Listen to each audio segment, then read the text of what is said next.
Assalamualaikum warahmatullahi wabarakatuh.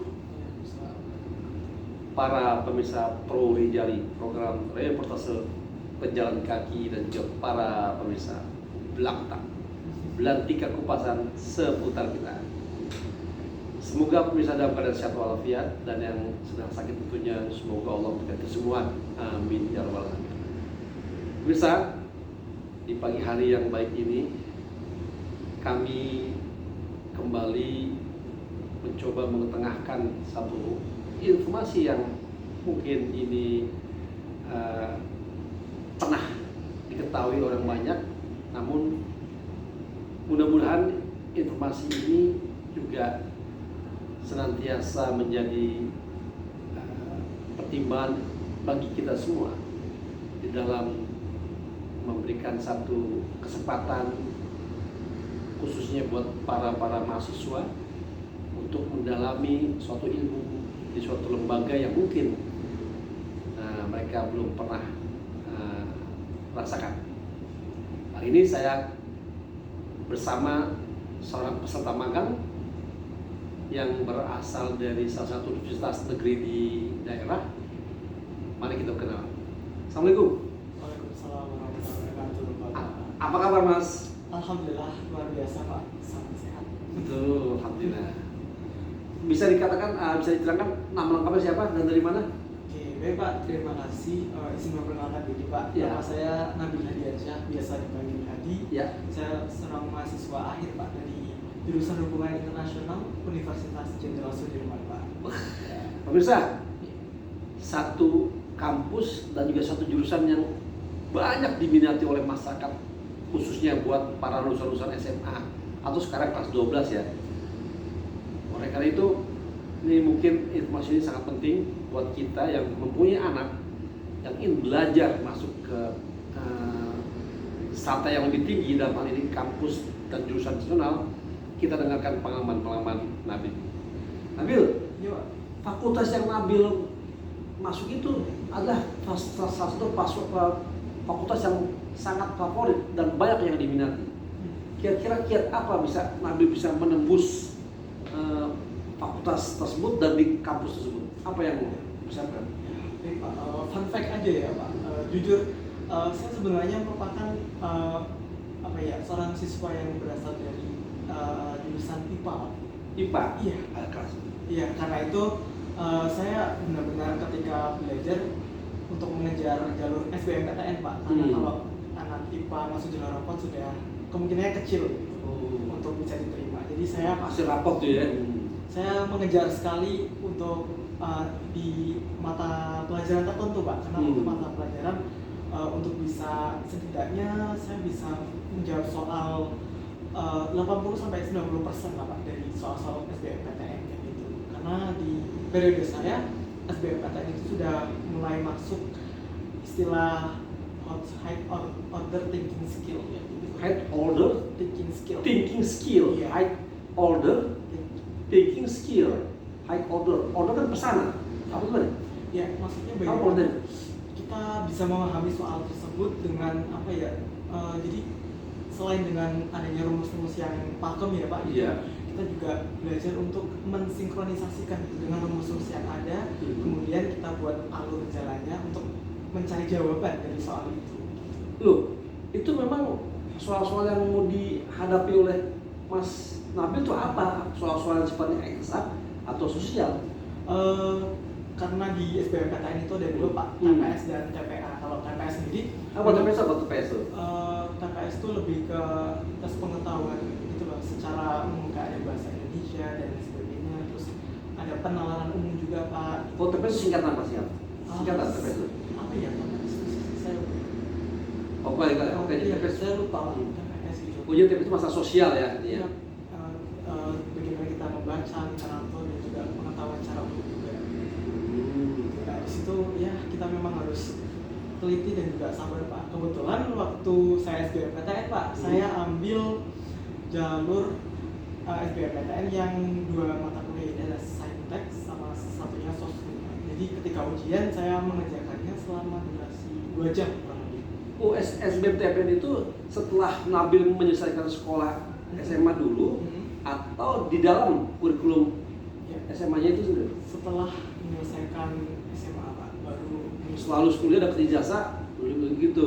Ya. Itu berapa lama? SBMPTN? Untuk pelaksanaannya cuma 1 hari aja Pak. Satu hari ya? Iya. Kayak ujian gitu ya. Tapi ujiannya mengkhususkan bidang-bidang tertentu gitu. Yang Iya. tadi saintek apa? Iya, kalau saintek itu ada IPA Pak, IPA terus ada matematika juga kayak gitu. Karena background-nya IPA. Biografi, Oke. bukan Pak, biologi, Hmm. terus fisika dan kimia itu untuk yang saintek. Nah. Kalau yang sosum tadi ada biografi, ada sejarah juga gitu, Pak, Oh. yang diujikan. Yang dipilih apa? Saya pilih keduanya Pak, karena gini Pak. Bisa pilihan- gitu ya? Bisa, karena waktu itu pilihan pertama saya itu kedokteran Pak. Oh. Iya, pilihan kedua saya hubungan internasional kayak gitu. Jadi, Oh iya, ada dua pilihan. Kamu milih kedokteran atau ya, apa ada pilihan kamu pilih dua itu. iya betul Pak. Dengan materi ujiannya tadi dua, Iya. hisab dan Sosial. oh gitu. Oh, itu harus itu nilai itu digabung nanti bagaimana? Nilai itu akan digabung antara TPS dengan TPA Saintek. Itu yang pertama, yang kedua TPS dengan TPA yang sosum. Karena jurusan yang saya pilih ini berbeda Pak. Pak ada berbagai kayak gitu ibaratnya. Jadi di format pertanyaan SBMPTN itu ada berapa format tuh? Ada berapa jenis pertanyaan itu? Berarti ada 3 segmen Pak. Segmen pertama kita mengerjakan TPS. Setelah TPS selesai, kita lanjut ke TPA yang saintek. Oh. Saintek dulu selesai, baru lanjut. Berapa lama ujiannya? Kurang lebih kemarin 2 jam sih Pak. Uji 2 jam itu Mas harus berapa soal jumlahnya? Ya Pak, ratusan mungkin Pak. Ratusan? Saya bentarnya lupa Pak. Karena itu saya ambil 2 itu karena sebenarnya bisa aja Itu sih, multi Pak. choice ya, multiple ya? Multiple choice. Oh, jadi menurut pengalaman Mas Nabil ketika melihat soal-soal SBTN itu bagaimana? Apakah memang sudah diajarkan di sekolahnya sebelumnya atau bagaimana? Atau ada khusus lain? Kalau saya sih triknya ada 3 Pak. Yang pertama memang dari sekolah itu memberikan semacam tambahan pelajaran Pak. Oh, Karena waktu itu juga ada ujian sekolah, jadi kita diberikan tambahan waktu belajar itu jamnya pagi Pak. Sebelum kita memulai pelajaran seperti yang biasa. Itu yang pertama. Terus triknya yang kedua, saya juga belajar mandiri Pak sama kelompok. Jadi kita kadang sharing ketemu. Itu sebelum lulus ya? Iya, sebelum lulus karena Berarti sudah ada pengumuman dari guru-guru. iya. Ya, ada kesempatan dari sekolah, ini kamu bisa mengikuti program kurikulum ini, ekstrakurikuler untuk ini gitu ya. Untuk mempersiapkan untuk ujian. Iya. Oke. Terus setelah itu baru teman yang ketiga, saya memang ikut bimbingan belajar Pak. Luar itu. Untuk apa ya, lebih memantapkan aja sih Pak. Karena kan di situ kita diberikan fasilitas ya Pak untuk bisa try out kayak gitu.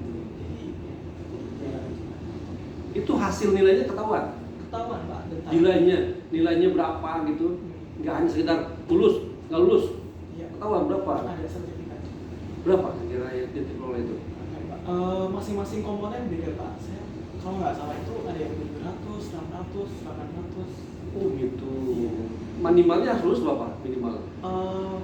Bukan masalah lulus atau enggaknya Pak, Iya. lebih ke misalkan gini Pak, saya kan daftar hari unsur Pak, itu Hmm. kuotanya kalau nggak salah ada 20-an waktu itu, 21 kalau nggak salah. Nah, ketika saat itu di ranking Pak, ranking 1 sampai 20 itu siapa yang tertinggi ya lolos, di luar itu nggak lolos meskipun nilainya sama-sama, maksudnya rata-ratanya tinggi ya Pak, tapi ketika diurutkan itu berdasarkan jumlah banyaknya kuota yang ada kayak gitu. Kalau lebih dari itu peringkatnya ya udah digeser, tapi kita nggak tahu peringkatnya, cuman udah prediksi aja. Oh berarti kita Jadi berdasarkan peringkat ya. iya. Kuota Tinggi-tinggi. dan peringkat. Iya. Kuota dan peringkat. Jadi setinggi-tingginya orang bisa mencapai nilai itu ya. Iya. Berarti pas akhirnya di atas 120 itu. Iya, kurang lebih di antara itu. Pak. Sistem seperti itu masih dipakai sekarang? Sekarang masih dipakai Pak, cuman kalau sekarang lebih spesifik aja. Kalau di SMA tuh ada tuh semacam paket Pak istilahnya, kurikulum merdeka atau apa gitu kalau nggak salah.